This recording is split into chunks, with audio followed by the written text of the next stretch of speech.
call upon stage our guest of honor for the evening, General V.K. Singh, Honorable Minister of State for Road Transport and Highways and Civil Aviation. फर्राटा भरती गाड़ियां कैसे सड़कों पर चलती है और क्या है उसका आगे आने वाला भविष्य, रोड ट्रांसपोर्ट, हाईवेज और एविएशन पर सरकार का विजन अब जानते हैं सर। पिछले कई सालों से देश की ग्रोथ को लेकर सबसे ज़्यादा बात होती तो एक चीज़ को लेकर कि इंफ्रास्ट्रक्चर पर पैसा खर्च हो तो ग्रोथ आएगी। और इंफ्रास्ट्रक्चर है क्या? रोड्स, ट्रांसपोर्टेशन, हाईवेज, एयरपोर्ट्स, ये सब कुछ इंफ्रास्ट्रक्चर है। और ये सारी मिनिस्ट्रीज को हैंडल करने वाले मंत्री जी वीके सिंह साहब हमारे साथ हैं इस वक्त। सर बहुत बहुत धन्यवाद समय देने के लिए। क्योंकि हम एक चीज़ समझते हैं, अगर आपकी मिनिस्ट्री काम कर रही है तो हिंदुस्तान की ग्रोथ 7%, 8% बनी रहेगी। देखिए, इंफ्रास्ट्रक्चर मेरा अपना मत है जी। जो इंफ्रास्ट्रक्चर का कंट्रीब्यूशन है इकोनॉमी के ऊपर जी, वो शायद और किसी चीज़ का नहीं होता। और उसका कारण है, उदाहरण के तौर पर आप घर बनाते हैं। जब आप घर बनाते हैं, कम से कम आप 200-250 इंडस्ट्रीज़ के साथ संपर्क होता है आपका। कोई कील बनाता है, कोई लोहे की छड़ बेचता है, कोई सीमेंट देता है। ऐसे करके अगर आप देखेंगे छोटी छोटी चीज़ें 200-250 इंडस्ट्रीज में मिल जाती है। तो किसी भी इंफ्रास्ट्रक्चर प्रोजेक्ट के अंदर जो आप पैसा लगाते हो वो सब जगह बढ़ता है, स्प्रेड्स आउट, और उससे आपकी इकोनॉमी को फ़ायदा होता है जी। और आपने देखा होगा पिछले हमारे तकरीबन 4 बजट सबके सब कैपेक्स ओरिएंटेड थे। आप स्पेंड करिए, इंफ्रास्ट्रक्चर के ऊपर स्पेंड करिए और देश का उत्थान भी होगा, लोगों का भला भी होगा और इकोनॉमी भी आपकी चमकेगी। इस बजट के अंदर देखिए 11,11,111 करोड़ रुपए जो हैं वो कैपेक्स के लिए। इसका 4.5 टाइम्स इफेक्ट जो है इकोनॉमी पर जाएगा। तो इकोनॉमी को बूस्ट देने के लिए आप इंफ्रास्ट्रक्चर क्रिएट करते हैं। अच्छा इंफ्रास्ट्रक्चर होता है तो इकोनॉमी को की उन्नति के अंदर वो और कंट्रीब्यूशन देता है। तो एक चाहे रोड्स और हाईवेज हो, चाहे एयरपोर्ट्स हो, चाहे रेलवेज हो, इनका बहुत बड़ा योगदान है इकोनॉमी के ऊपर। पिछले अभी हाल ही में अयोध्या में राम मंदिर बना और हम तो सोचते थे कि राम मंदिर बन रहा है, लेकिन पता चला साथ साथ में एयरपोर्ट भी बन रहा है। और एयरपोर्ट कब बन के तैयार हो गया पता नहीं चला, लेकिन उससे एक बात पता चली कि अगर सरकार ठान ले, सोच ले कि ये इंफ्रास्ट्रक्चर इस जगह बनाना तो बना के रहेगी और बना भी लेगी। क्या कुछ बदला है पिछले 5 से 10 सालों में कि इंफ्रास्ट्रक्चर की ग्रोथ इतनी तेज़ी से आई है? क्योंकि पहले बड़ी चुनौतियाँ होती थी, प्रोजेक्ट अटक जाते थे, कहीं जाकर फाइल अटकी है, कहीं जाके कोई प्रोजेक्ट बीच में अटक गया। अब ऐसा क्या बदला है?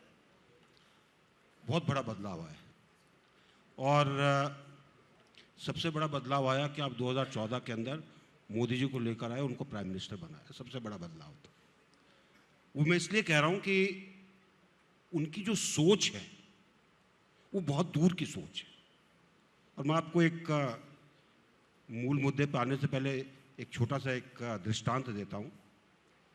मैं उनसे पहली बार 2013 में मिला, जब हम एक सर्विसमैन रैली ऑर्गेनाइज कर रहे थे रेवाड़ी के अंदर। तो मैं उनके पास गया था पता करने के लिए कि उनका क्या रोल होगा उसके अंदर। और बात बात में उन्होंने कहा कि मैं दुनिया की सबसे ऊंची स्टैच्यू बना रहा हूं सरदार पटेल की गुजरात में। जी। तो नॉर्मल अब तक जितनी चीज़ें चलती आई हैं आप उतना बड़ा नहीं सोचते। मैंने कहा जी कितनी ऊंची होगी? बोले दुनिया में सबसे ऊंची होगी। उसके बाद उन्होंने कहा कि मैंने इसके लिए देश के हर गांव में टीम भेजी है जो वहाँ की मिट्टी और लोहा लेकर आएगी। और तब मुझे लगा कि इनके अंदर कुछ ऐसा है जो बड़ी चीज़ सोचते हैं और बहुत विस्तृत तरीके से सोचते हैं। ये एक बहुत बड़ा बदलाव है। और अब मैं आपको बताता हूँ रोड्स और हाईवेज के ऊपर क्या बदलाव आया। पहले रोड के लिए बिड होती थी, बिड के अंदर लोग बाग आते थे, कॉन्ट्रैक्टर को रोड मिल जाती थी। उसके बाद कोई कॉन्ट्रैक्टर को पूछता नहीं था कोई बनाई कि नहीं बनाई, तुमको ज़मीन मिली कि नहीं मिली, वो सब कॉन्ट्रैक्टर का काम था। ज़मीन मिल गई, भागा दौड़ा, अच्छा कॉन्ट्रैक्टर होगा शायद ज़्यादा उसको कर लेगा, लेकिन ना तो उसके ऊपर कोई अंकुश था, ना ही उसको कोई सहूलियत थी। और इसलिए कई रोड्स तो शायद 10-10, 12-12 साल तक चली। जी। अब एक बदलाव है। पहली चीज तो जब तक हमको 90% लैंड नहीं मिल जाता, हम उसको अपॉइंटेड डेट नहीं देते। अच्छा। दूसरी चीज, हम उसको एक टाइम लिमिट देते हैं, आपने इसको 2 साल के अंदर बनाना है, और उसके बाद उसको रिव्यू करते रहते हैं, उसके सिर पर खड़े रहते हैं ताकि वो 2 साल के अंदर बना दे। तो रोड बनती है, अच्छी बनती है। और जो लोग आप में से हमारे एक्सप्रेसवेज पर चले होंगे या अगर नहीं गए हैं तो मैं 1-2 रोड बता देता हूँ, उन पर ज़रूर जाकर आइए। साउथ से लेके नॉर्थ तक जो भी कोई आता है और रोड के जर्नी करके आता है, वो आकर 4-5 बार यही कहता है कि जी रोड बहुत अच्छी थी।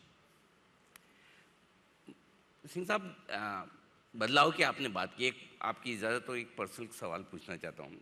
बदलाव तो आपने भी बड़ा किया है, कहाँ एक और बिल्कुल वो आर्मी चीफ के तौर पर एकदम डिसिप्लिन वाली लाइफ जो हमारे दिमाग में इमेज है आर्मी की बस बिल्कुल नियम कानून से चलने वाले, और कहाँ राजनीति जहाँ पर सब तरह के एडजस्टमेंट हैं। तो ये बदलाव आप कैसे लाए और इस बदलाव में सक्सेसफुल कैसे हुए? देखिए, ये बदलाव जो है, मैं ये कहूँगा कि ये बदलाव एक बहाव का बदलाव था।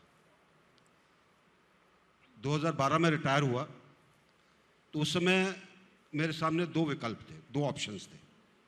एक तो ये था कि मैं जैसे हमारे पहले चीफ्स रहते आए वैसे रहूं, शाम को गोल्फ खेलो या सवेरे गोल्फ खेलो, अटेंड सम कॉकटेल सर्किट, 2-4 लेक्चर दे दो और जनरली सबको कोसते रहो। ये काम नहीं हो रहा है। गलती से मैं एक ऐसे स्कूल में पढ़ा था कि कुछ गलत चीज़ें दिमाग में घुसी हुई थी कि सोसाइटी के लिए काम करना। घर वाले बड़े दुखी थे कि भाई जी आप अब आराम करने का टाइम है, व्हाट आर यू डूइंग। मैं कहा नहीं, I want to do something which for the society. मैं किसानों के साथ काम करने लगा, वीएम सिंह के साथ गन्ना किसानों से मिला, दूसरे किसानों से मिला, और उसमें फिर यूथ के साथ मिल गया। और मेरी एक थीम थी कि देश के अंदर एक सिस्टमिक बदलाव चाहिए। जो चीज़ें चली आ रही हैं 47 से, उसको जब तक हम बदलेंगे नहीं, देश के अंदर फर्क नहीं पड़ेगा। और वो चलते चलते फिर एक दिन ख्याल आया कि मेरा जैसा एक फौजी जो रिटायर हुआ है, अन्ना हज़ारे, उसको लोग बाग फेंक कर चले गए, उसे कंधे पर चढ़कर कहीं और पहुंच गए। तो मैं उनके पास गया, मैंने कहा मैं आपको दोबारा उसी जगह पे ले जाना चाहता हूं जहां आप जुलाई 2012 में थे। जी। तो उन्होंने कहा आप क्या करोगे? तो मैंने कहा कुछ नहीं करेंगे, एक यात्रा करेंगे जलियांवाला बाग से, आप अपने विषय पर बोलिए। उनका विषय एक था करप्शन के ऊपर, मैंने कहा मैं अपने विषय पर बोलूँगा और देखते हैं कुछ ना कुछ तो फर्क पड़ेगा। वो यात्रा हमारी बड़ी सक्सेसफुल हुई। हमने पंजाब किया, हरियाणा किया, उत्तराखंड किया, उत्तर प्रदेश किया, राजस्थान किया, मध्य प्रदेश किया, आधा बिहार किया, और उसके बाद वो बीमार पड़ गए। क्योंकि ये यात्राएं जो होती हैं सुबह 6 बजे शुरू होती हैं, रात के 12 बजे जाकर ख़त्म होती हैं, काफ़ी स्ट्रेनुअस है। और उसके बाद वो 3 महीने अस्पताल में रहे। जब आए तो उन्होंने कहा जी मैं तो ये अब यात्रा के चक्कर में नहीं हूँ, मुझे अपना लोकपाल बिल के उस पर अनशन करना है। तो हमने उनको सपोर्ट किया और लोकपाल बिल पास हो गया। वो वहीं पर पहुँच गए जहाँ पर मैं चाहता था, जी, यानी ख्याति के तौर पर। और उसके बाद मेरे पास एक साफ स्लेट थी कि क्या करना है। जी। और तब जो है बहुत से पॉलिटिकल पार्टीज आने लगे और बड़ी मुश्किल से 2014 के अंदर मन बनाया कि अब और कुछ नहीं तो चलो पॉलिटिकल सिस्टम को भी देख लेते हैं, और सिर्फ एक काम के लिए कि मैं लोगों के लिए क्या कर सकता हूं। पार्टी ने कहा आपको चुनाव लड़ना पड़ेगा, और मैं तो ये कहूँगा that was a very tough decision for a person like me, जिसने 42 साल फौज में लगाए हो, कभी इलेक्शन नहीं देखा, जी। नहीं कभी वोट की 42 साल के अंदर। तो कुछ चॉइसेस दी उन्होंने, और एक दिन उन्होंने कहा कि आप गाज़ियाबाद चले जाइए। गाज़ियाबाद जानता था, गाज़ियाबाद की एक छवि थी वो जिला गाज़ियाबाद फिल्म वाली, जी। तो एक चैलेंज के तौर पर मैं गया कि गाज़ियाबाद को सुधारना है। और पता नहीं आप में से कितने लोग गाज़ियाबाद के हैं या गाज़ियाबाद को जानते हैं। आज गाज़ियाबाद वो गाज़ियाबाद नहीं है जो 2014 से पहले था। आज वहाँ पे ज़मीन भी महंगी है, शांति भी है, आपके कम्युनिकेशंस बहुत अच्छे हैं, सब तरह की बढ़िया रोड है। देश की पहली 14 लेन और 16 लेन रोड आपको गाज़ियाबाद में मिलेगी। अभी कुछ महीनों के बाद हमारी देहरादून वाली एक्सप्रेसवे थ्रू हो जाएगी। आप दिल्ली से 2 घंटे में निकलेंगे, गाज़ियाबाद होकर निकलेंगे। देश की पहली रैपिड रेल, जिसको नमो ट्रेन के नाम से बोला जाता है, गाज़ियाबाद के थ्रू जाती है।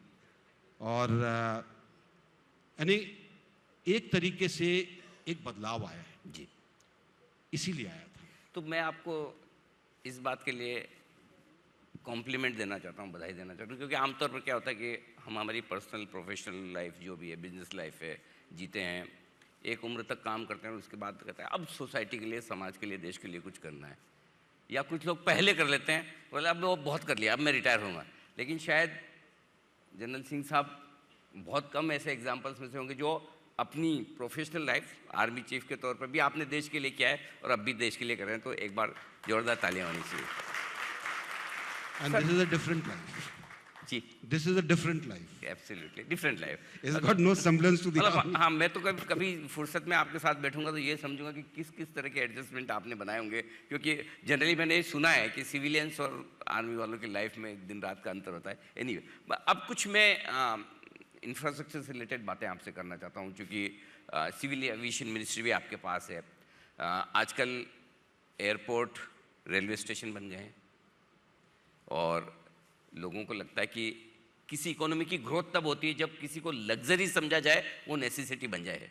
तो एयर ट्रैवल किसी ज़माने में लग्जरी होती थी, आजकल तो मतलब ऐसा है कि हालत वैसी कि एयरपोर्ट पे खड़े रहने की जगह नहीं है, फ्लाइट्स फुल होती है। ये बढ़ता हुआ इंफ्रास्ट्रक्चर हैंडल करने के लिए क्या तैयारी है आपकी?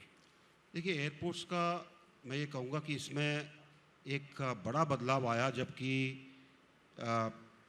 मोदी जी ने कहा कि हमको आम आदमी के लिए कुछ करना है जी। और उड़ान स्कीम शुरू हुई। पूरे देश का आम नागरिक हवाई चप्पल वाला हवाई जहाज में यात्रा कर सके, उसको ध्यान में रखकर टियर 2 और टियर 3 सिटीज़ पे कैसे पहुंचा जाए, इसके ऊपर मंथन हुआ और काम शुरू हुआ। 2014 तक हमारे पास 74 ऑपरेशनल एयरपोर्ट्स थे। Today we have got 149, double हो गए। 149 ऑपरेशनल एयरपोर्ट्स। एंड हमारा टारगेट है कि at least 50 more we will do.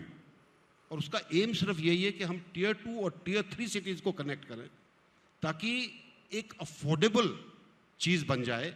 जितनी वॉल्यूम होगी उतनी अच्छी होगी। और यही कारण है कि आज पूरे दुनिया में भारत की एयरलाइंस हैं जिन्होंने 1000 से ज़्यादा एयरक्राफ्ट का ऑर्डर दिया है। जी। हम स्मॉल एयरक्राफ्ट स्कीम भी ला रहे हैं। हमने लोगों को कहा है कि आप छोटा एयरक्राफ्ट चलाना चाहता है उसको चलाएं, चाहे उसको एयर टैक्सी के तौर पे चलाएं, चाहे उसको छोटे डिस्टेंसेस के लिए चलाएं ताकि आप स्पोक्स को हब से कनेक्ट कर सकें। हेलीकॉप्टर्स के ऊपर ध्यान दिया जा रहा है ताकि पहाड़ी इलाकों के अंदर और हेलीकॉप्टर्स चल सकें। एम ये है कि जो सुविधा पहले सिर्फ ये कहना चाहिए कि संपन्न लोगों के पास थी, वो नीचे के लोगों तक पहुंचे। और मानकर चलिए, एक बार जब आम आदमी उड़ लेता है उसका मन उसके बाद रोड पे चलने को नहीं करता। ये बड़ी प्रॉब्लम है एक्चुअली। ये बात सही है कि अब एक बार आप फ्लाइट से ट्रैवल करने लगते हैं, आपको पता है कि समय कम लगता है, बड़ी अच्छी यात्रा होती है। लेकिन एक दूसरी बड़ी समस्या है आम आदमी के साथ में, वो है हवाई किराए की। मैं आपको एग्जांपल दूँ, मैंने खबर देखी, चलिए गुलमर्ग में बर्फ़बारी हो रही है ना, क्यों ना एक काम करते हैं, फ्राइडे शाम को चलते हैं गुलमर्ग, संडे शाम को वापस आ जाएंगे, एक वीकेंड। और प्रधानमंत्री जी भी कहते हैं कि, और वित्त मंत्री जी ने भी पिछले बजट में कहा देखो अपना देश, मैंने कहा चलो देश देखने चलते हैं। लेकिन इकोनॉमी क्लास का मुंबई से श्रीनगर का आने जाने का किराया 70,000 रुपये देखकर मेरी हिम्मत नहीं है। किराए अभी भी बहुत महंगे, सुविधाएं कम हैं, किराए महंगे, ऐसे में अगर हम चाहे तो भी अपना देश नहीं देख पा रहे हैं। देखिए सारा का सारा जैसे इकोनॉमी में कहते हैं सप्लाई और डिमांड का मामला है। आपको एक उदाहरण देता हूँ, कुल्लू छोटा रनवे है, ATR 72 अगर जाएगा लोड पेनल्टी के साथ जाएगा, इसलिए हमको ATR 42 खरीदना पड़ा, 35-40 पैसेंजर उसमें जा सके।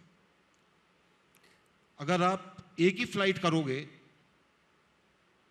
आपके पास डिमांड इतनी है, और जो हर एयरलाइन जो होती है, मैं आपको बताना चाहूँगा, सब एल्गोरिदम के ऊपर काम करते हैं।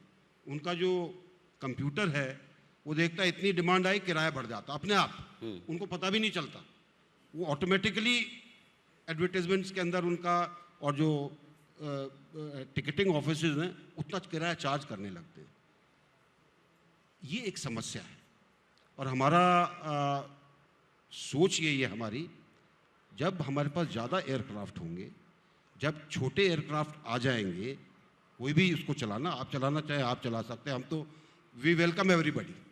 जो भी एंटरप्रेन्योरशिप करना चाहता है, he can start a small aircraft airline, अपने आप चीज़ें नीचे आएंगी। देखिए सर, एक माफ कीजिएगा, बीच में रोक रहा हूं। एक मारवाड़ी बिजनेस मॉडल होता है। जी जी जी, कोई मारवाड़ी तो नहीं है? मैं खुद हूँ सर, हैं। आपके सामने इधर ही बहुत अच्छा मॉडल है। मैं ही हूँ। नहीं, बहुत अच्छा मॉडल। और मॉडल क्या है कि आप पहले जब सामान देना शुरू करते हैं, आप बहुत अफोर्डेबल रेट पर देते हैं। आप ये भी कहते हैं अच्छा भाई ठीक है, आज पैसे नहीं है कल दे देना, और खाते के अंदर लिखते हैं कोई उसका कोई फॉर्मल वो नहीं है। धीरे धीरे वो आदमी आपका पक्का कस्टमर बन जाता है। उसके बाद जब आप प्राइसेस को उठाते हैं तो शायद उसको पता भी नहीं चलता। बिल्कुल। तो ये एक हमारे सिस्टम में तभी आएगा जब हमारे पास ज़्यादा हवाई जहाज होंगे, जब और हम इतना इसको कॉम्पिटिटिव बना दें, तब जाकर होगा। तो मैं वही मेरा सवाल वही था। वैसे आपने जो मारवाड़ी की बात की सर, मैं आपके सामने वो कहावत सुनी होगी, करेला और नीम चढ़ा। मैं मारवाड़ी भी हूँ और ऊपर से चार्टर्ड अकाउंटेंट और कंपनी सेक्रेटरी भी हूँ, तो कॉस्टिंग के मामले में कुछ ज़्यादा ही पकड़े। हम कब बनाएंगे ये सारे एयरक्राफ्ट, हज़ार एयरक्राफ्ट जो हमें बाहर से मंगवाने पड़ रहे हैं, यहाँ पे बनाने का कुछ प्लान है? बिल्कुल, आज ही हमने एक एग्रीमेंट साइन किया है। आज ही ओके। एयरबस और डायनामेटिक्स नाम की एक कंपनी है जो कि बेंगलोर के अंदर है। वो काफ़ी समय से एरोस्पेस के उसमें सेक्टर में है। अब एयरबस 220 के लिए जितने भी उनके डोर्स बनते हैं, which is a very complicated thing, जितने भी डोर्स बनते हैं, चाहे कार्गो का हो, चाहे पायलट के एग्जिट के लिए हो, चाहे इमरजेंसी हो, चाहे अंदर जाने के लिए हो, सारे के सारे डोर्स इंडिया में बनेंगे। आज भी एयरबस का बहुत सारे पार्ट्स इंडिया में बनते हैं। ये एक इकोसिस्टम है, और ये मैं कहूँगा कि जैसे मैं मारवाड़ी मॉडल की बात कर रहा हूँ, वैसे एक मारुति मॉडल है। ओके। मारुति मॉडल क्या है कि जब शुरू में मारुति आई थी तो नॉकडाउन किट था, स्क्रू ड्राइवर टेक्नोलॉजी थी, लोग बाग जोड़ते थे, आपकी कार तैयार हो जाती थी, हम कहते थे सबसे अच्छी कार है। धीरे धीरे आपने उसके एंसिलरीज बनाने शुरू किए, और एंसिलरीज की बिजनेस आपकी ऐसी हुई कि कोई भी आज ऑटोमोबाइल दुनिया की हो, उसके पार्ट्स यहाँ पर बनते हैं। बल्कि गाजियाबाद के अंदर एक छोटी सी फैक्ट्री है, मेरे ख्याल से इस हॉल के बराबर होगी। दुनिया की कोई कार ऐसी नहीं है जिसको वो पार्ट्स ना देते, whether it is Mercedes, whether it is BMW, कोई भी आप कार ले लीजिए। तो ये जब इकोसिस्टम बना, तब जाकर आज हम तीसरे नंबर पर मैन्युफैक्चर कर रहे हैं जी। तो ये मैन्युफैक्चरिंग होगी। आपका टाटाज का जो 295 जो बन रहा है, जो कि वडोदरा के अंदर जिसके लिए जगह दी गई है, उसके ऊपर काम शुरू है। एक बार जब आप बनाना शुरू करेंगे तब आप उसको कैचअप कर सकते हैं। और ये जो मैं देख रहा हूँ एरोस्पेस सेक्टर के अंदर बहुत जगह है हमारे आगे बढ़ने की, और हमारे पास बहुत लोग ऐसे हैं जो इस सेक्टर के अंदर आएंगे। जी सर, आखिरी सवाल आपसे, जो मैंने सुना है, देखा तो नहीं, सुना है कि प्रधानमंत्री मोदी जी बहुत काम करवाते हैं।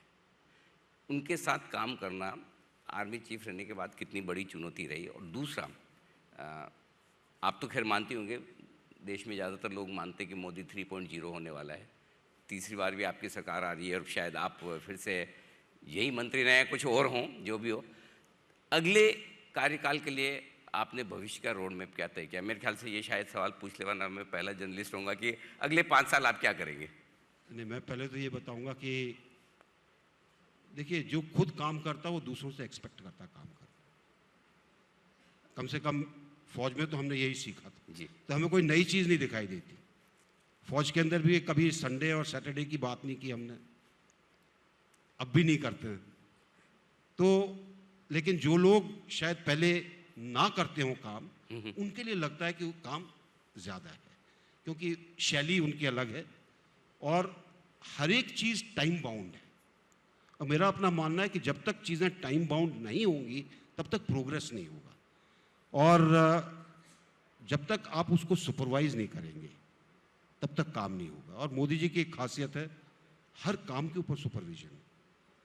वो 24 घंटे में से कैसे टाइम निकालते मुझे नहीं पता, लेकिन हर चीज़ जो है, चाहे रोड बन रही हो, चाहे रेल कॉरिडोर्स का काम हो, चाहे इंडस्ट्रीज़ का काम हो, कहीं ना कहीं कुछ ना कुछ ज़रूर वो मॉनिटर करते हैं। उससे अच्छाई ये है कि चीज़ें टाइम पर होती हैं, देश के लिए अच्छा होता है।